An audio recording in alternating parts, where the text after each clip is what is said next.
Assalamualaikum warahmatullahi wabarakatuh. Perkenalkan, nama saya Siti Rina Fuadilah dengan NIM akhir 42. Saya dari kelas PKM 3B. Di sini saya akan menjelaskan hadis-hadis mengenai hewan, tumbuhan, kimia, matematika, dan ruang angkasa. Pertama ada hadis tentang hewan, yaitu hadis riwayat Abu Daud nomor 69, yaitu hadasana Abdullah ibnu Maslamah, hadasana Abdul Aziz an Daud ibnu Solihin ibnu Dinar at-Tamari an Ummi ana malataha ara salataha bihairasatin ila Aisyah radhiyallahu anhu fawajadat hal tusalli fa asyarat ilayya an duhiya faja'at hiratun fa akalat minha falamma an-nasaraj akalat min haitsu akalat al-akhiratu faqalat inna Rasulullah sallallahu alaihi wasallam qala innaha laysat bin najisin innama hiya min at-tawa fina alaikum wa qad ra'aitu Rasulullah sallallahu alaihi wasallam yatawaddu bifadliha, yang artinya telah menceritakan kepada kami Abdullah bin Maslamah, telah menceritakan kepada kami Abdul Aziz dari Daud bin Salih bin Dinar at-Tamar dari ibunya, bahwasanya tuan wanitanya memerintahkan kepadanya untuk membawa kue yang terbuat dari tepung gandum kepada Aisyah radhiyallahu anhu. Namun dia mendapati Aisyah sedang sholat, maka Aisyah memberikan isyarat kepadanya untuk meletakkan apa yang dia bawa. Lalu seekor kucing datang dan langsung memakan sesuatu darinya. Setelah Aisyah selesai sholat, dia memakan dari bagian yang dimakan oleh kucing tersebut seraya berkata, sesungguhnya Rasulullah SAW bersabda, sesungguhnya kucing tidaklah najis, ia di antara binatang yang selalu mengelilingi kalian, dan aku pernah melihat Rasulullah SAW berwudu dengan air sisa jilatan kucing. Hadis tersebut menjelaskan bahwa kucing merupakan hewan yang tidak najis. Menurut sains, pada permukaan lidah kucing ditemukan berbagai benjolan kecil yang runcing. Benjolan ini bengkok-bengkok mengerucut seperti kikir gergaji. Bentuk ini sangat berguna untuk membersihkan kulit. Ketika kucing minum, tidak ada setetes pun air yang jatuh dari lidahnya itu. Sedangkan lidah kucing itu sendiri merupakan alat pembersih yang canggih. Permukaannya yang kasar bisa membuang dan membersihkan bulu-bulu yang mati. Kucing memiliki sebuah perangkat pembersih yang bernama lysosome, yaitu senyawa yang dapat membersihkan bahkan menghancurkan bakteri. Selanjutnya ada hadis tentang tumbuhan, yaitu hadis riwayat Ibnu Majah nomor 3371, yaitu hadasana Muhammad ibnu As-Sabahi wa Amru ibnu Rafi qala hadasana Yaqub ibnu Al-Walid ibnu Abi Hilain al-Madaniyu an ibnu Hazim an Sahli ibnu Sa'diin qala kana Rasulullah sallallahu alaihi wasallam yaqulu rutba balbat hikhi, yang artinya telah menceritakan kepada kami Muhammad bin As-Sabah dan Amru bin Rafi, keduanya berkata, telah menceritakan kepada kami Yaqub bin Al-Walid bin Abdul Hilal Al-Madani dari Abdu Hazim dari Sahal bin Sa'id. Dia berkata, Rasulullah SAW makan kurma basah dengan semangka. Dalam pandangan sains, anjuran Rasulullah SAW untuk menganeka-ragamkan gizi dan mengkonsumsi komuni makanan seperti rutab atau kurma basah dan semangka dapat dijelaskan melalui beberapa aspek penting. Keberagaman makanan memastikan tubuh memperoleh berbagai nutrisi esensial seperti vitamin, mineral, dan serat yang diperlukan untuk kesehatan.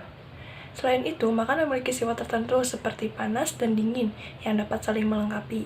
Kombinasi kurma yang lebih manis dan padat dengan semangka yang segar dan berair dapat menciptakan keseimbangan yang menguntungkan bagi tubuh. Selanjutnya ada hadis tentang kimia, yaitu hadis riwayat Darimi nomor 2041, yaitu Akbarna Amru ibnu Auni ibnu Uyainah an Abdi al-Karim al-Jazari an Ikrimah an Ibni Abbas anna Nabiyya sallallahu alaihi wasallam naha ana an-nafakhi fi asyari bi.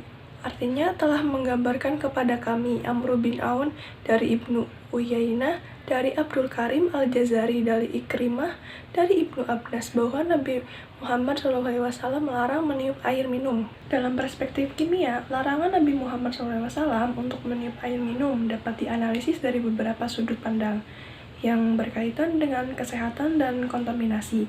Pertama, ketika seseorang meniup air, udara yang keluar dari mulut dapat membawa partikel-partikel mikroba dan kuman.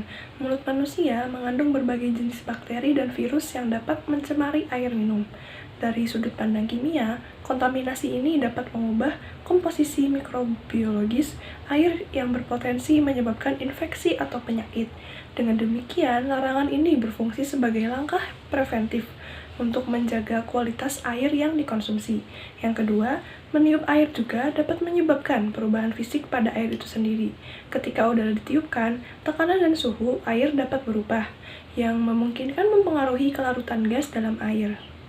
Selanjutnya dari matematika, yaitu hadis riwayat Ahmad 1398, yaitu hadasana Waki, hadasana Hisham, an Abi, an Sadiin, ana Nabiya sallallahu alaihi wasallam dakhilaf alaihi ya'uduhu wa huwa maridun faqala ha Rasulullah ala usuhi bimali kulihi qala la qala fa bisyatri qala la qala fa bi sulusi qala sulusu wa sulusu kasirun an akabir, yang artinya telah menceritakan kepada kami Waki, telah menceritakan kepada kami Hisham dari bapaknya, dari Sa'ad, bahwa Nabi SAW menjenguknya pada saat dia sakit. Dia bertanya, "Wahai Rasulullah, bolehkah aku mewasiatkan hartaku semuanya?"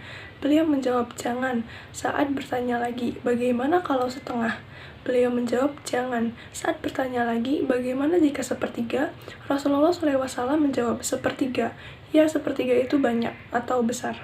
Dalam pandangan matematika, hadis tentang wasiat ini menyoroti pentingnya konsep proporsi dan alokasi sumber daya.